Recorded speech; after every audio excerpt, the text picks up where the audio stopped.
Hello guys, welcome to my another blog. আমি continue 30 দিন video upload করার challenge নিয়েছি। আর আজকে হচ্ছে আমার এটা 4 নাম্বার ব্লগ। তো এখন সকাল বাজে 5টা। এখন আমি একটু সকালেই ওঠার চেষ্টা করতেছি। আর দাঁড়া, তোমাদের একটু এই সকালকার আবহাওয়াটা একটু দেখাই।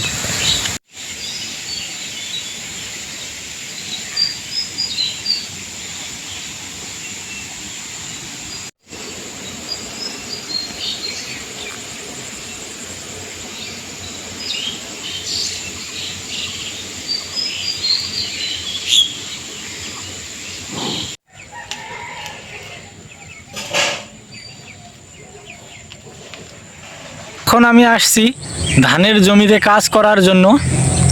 এখানে ধানের জমি তোমরা দেখো, এইগুলো হচ্ছে আমাদের ধানের জমি। তো এই ধানের জমিতে অনেক ঘাস হয়েছে, তো সেই কারণে এই ঘাসগুলো এখন তোলা লাগবে।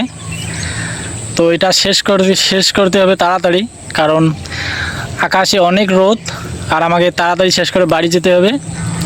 তো তোমরা কন্টিনিউ দেখতে থাকো, কি করি না করি শেষ অবধি দেখতে থাকো। তো এখন কাজ আমার শেষ, এখন আমি বাড়ি যাব, কারণ অনেকক্ষণ হয়ে গেল আসার।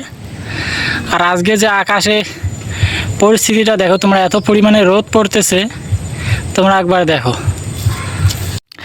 আকাশে কালো মেঘও আছে, আর মাঝে মাঝে যে রোদ বলার বাইরে, পুরো অবস্থা শেষ। দেখো আকাশটা একদম পরিষ্কার, মাঝে মাঝে কালো মেঘ, মানে এই বৃষ্টি হবে। কিন্তু এর মাঝে যে এত রোদ দিচ্ছে সেটা আর বোঝা